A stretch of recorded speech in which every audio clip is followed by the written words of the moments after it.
Hello, আসসালামু আলাইকুম। আমার নাম লামিয়া।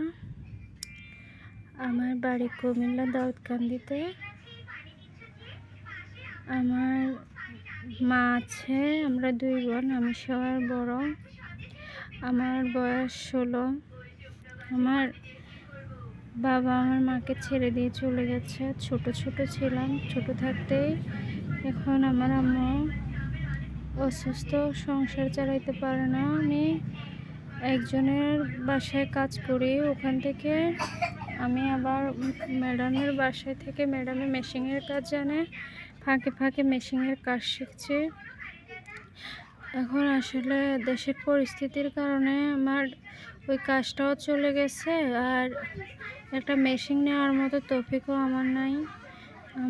যদি আমার পাশে কেউ দাঁড়ায়, আমার দায়িত্ব নেয়, আমার ছবি ফোন নাম্বারটা দেওয়া থাকবে, যদি আমার কেউ দায়িত্ব নেয়, আমার আম্মুর পাশে একটু দাঁড়ায়, আমার বোনটার পাশে দাঁড়ায়, তাহলে তার কাছে আমি বিয়ে শাদী বলবো। সে যদি বলে 2-1 বছর অপেক্ষা করতে, তাও করব।